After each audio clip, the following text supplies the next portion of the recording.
માણસ જન્મ દિવસ મનાવે, મને તો હજી ખબર નથી પડી, અને આનો જો તમને કદાચ ખબર પડે અથવા જો તમને બધાને આમાં તો આ સત્સંગ એકબીજાને પૂછીએ તો કંઈક નવું જાણવા મળે. રાજેશભાઈ, તમને ખબર હોય તો તમે કહેજો, આ જન્મ દિવસ શું કામ મનાવવામાં આવે? પાછા મનાવે છે બધા, હવ કેક કાપે, બધી ખબર છે મને, ભલે તમે બોલાવતા નથી પણ ધ્યાન હોય અમારું. જન્મ દિવસ મનાવવાનો શું કામ?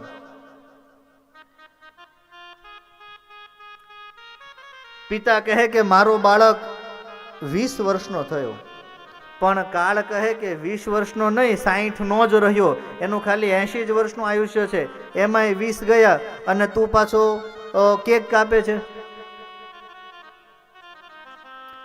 21 વર્ષનો થાય એટલે પેરેન્ટ્સ કહે કે 21 વર્ષનો થયો, કાળ કહે 21 વર્ષનો નહીં, ખાલી 49 નો જ રહ્યો. તો એ મૃત્યુ છે, તો એ મૃત્યુની કાળ એ ગણના કરે છે અને આપણે આ ગણના કરીએ છીએ. તો હવે જન્મ દિવસ મનાવવાનો કે નહીં મનાવવાનો? નહીં મનાવવાનો નહીં, 100% મનાવવાનો. અને કઈ આપણા ના પાડવાથી આ કોઈ મનાવવાનું બંધ નહીં કરે. મનાવવાનો, 100% મનાવવાનો. તમ તારે પાર્ટી કરવાની. પાર્ટી એટલે હું પાર્ટી કરવાની? આમાં અડધા બધા રાજી થઈ ગયા, મહારાજે કીધું પાર્ટી કરવાની. ઈ પાર્ટી નહીં. બધા અમારા એનઆરઆઈ આ જ વાટે હોય કે આ મહારાજ આ પાડવા જોવે, પણ જો કે બધા બહુ સજ્જન વ્યક્તિઓ છો. પાર્ટી એટલે કે લોકોને ખવડાવો, જમાડો. આપણો સનાતન ધર્મ છે કેક આપો વાલા. તમ તારે હું તો એમ કહું ને, 21 વર્ષનો થયો હોય તો 21 કિલોની કેક કાપો, આખા ગામને ખવડાવો ને, આપણને શું વાંધો? અને 21 દીવા કરો. આપણો આ સનાતન ધર્મ છે. આપણો ધર્મ પાછું એ ઓલું મીણબત્તીઓ પ્રગટાવીને એ ફૂંક નહીં મારવાની. હું પાછો હા ન્યા તમને રોકું છું, ખાલી કેક લાવો એટલું ઘણું. પછી પાછું, કારણ કે ફૂંક મારીને આપણે ઓલવવાની નથી, આપણે તો પ્રગટાવવાની છે.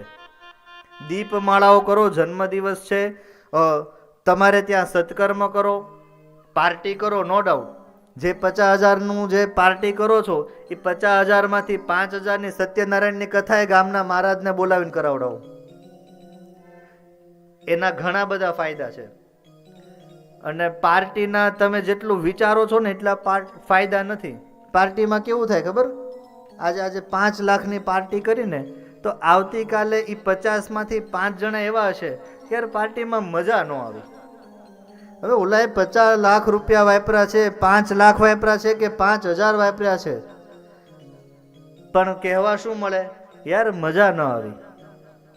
પણ સત્યનારાયણની કથા કરાવો તો ગામમાંથી કોઈ બીજા દિવસે એવો હોય કે વ્યક્તિ હશે કે જે કહેશે કે મજા ન આવી. હવે એક જ કહેશે કે ભાઈ બહુ મજા આવી, ઘણા ટાઈમે કથા કરી, ઘણા ટાઈમે કથામાં આવવાનું થયું. આ ઘણો ટાઈમ છે ને વાલા, આપણે જ કરી નાખ્યો છે. જરાય ખર્ચો નથી સત્યનારાયણની કથામાં, અને તમારી ત્રેવડ હોય તો બહુ ખર્ચો છે. કારણ કે આજના જનરેશનમાં અમે બ્રાહ્મણો જ એવા છીએ કે અમારું કોઈ પેકેજ નથી, કે અમારી કોઈ દક્ષિણા ફિક્સ નથી. તમે 11 રૂપિયા આપો તો અમે 11 રૂપિયામાં આયુષ્યમાન કહીને હાલતા થાય. 11,000 આપો તો અમે 11,000માં આયુષ્યમાન. તમે પાછા 11,000 આપો તો અમે કઈ 11,000 વાર આયુષ્યમાન ન કહીએ. બાકી એક બ્રાહ્મણ જ વાત એટલે જ કરું છું કે ઘણા આમાં એવું કહેશે કે કથામાં કેટલોય ખર્ચો, કાંઈ ખર્ચો ન હોય, મહારાજને જે આપશો એ લઈને હાલતા થાય, ઉલટાના આશીર્વાદ આપતા જાય કે સ્વસ્તિ ભવંતુ, આરોગ્યમય જીવન જીવો, ખૂબ હસતા રહો અને દિન પ્રતિદિન પ્રગતિ કરો. 50,000ની પાર્ટીમાં કેટરિંગ વાળો કહે તો બર્થડેમાં પાર્ટી કરાય કે હવન કરાય? શું કરાય? ખબર તો પડે છે બધાને. તમારું ગામ છે તો સત્સંગી. જીવનની અંદર બર્થડે મનાવવા જ જોઈએ. એક બર્થડે એવો જાવો જ ન જોઈએ કે જે આપણે ન મનાવ્યો હોય. પણ મેં કીધું એમ બર્થડે મનાવવાના રસ્તા બદલો. આપણો આપણો આ ધર્મ છે ને એ આપણો સનાતન ધર્મ આપણને ઓલવતા નથી શીખવતું આપણને. અને આપણે ત્યાં તો સ્તુતિ પ્રાર્થનાઓમાં કહ્યું છે કે જ્યોત સે જ્યોત, ખબર છે ને? એકાદી કડી ગાવી છે.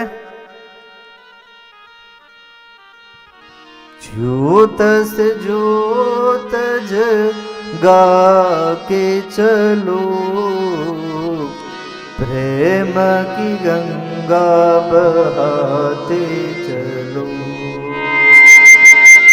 ज्योत से ज्योत जगा के चलो, प्रेम की गंगा बहा के चलो. આ બધું ગાવા તમને ગવડાવવા માટે ગાઉં છું.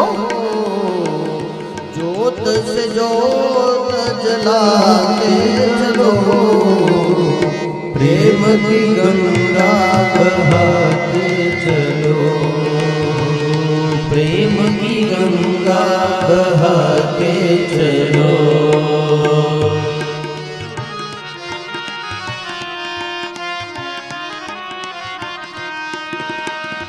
આ જ્યોત એટલે કઈ જ્યોત? મીણબત્તીની જ્યોત નહીં. આ જ્યોત એટલે એ જ્યોત કે જીવનમાં ક્યારેક કોકને ઉપયોગી બનીએ, એને કહેવાય જ્યોત. આપણી પાસે ઘણું બધું છે,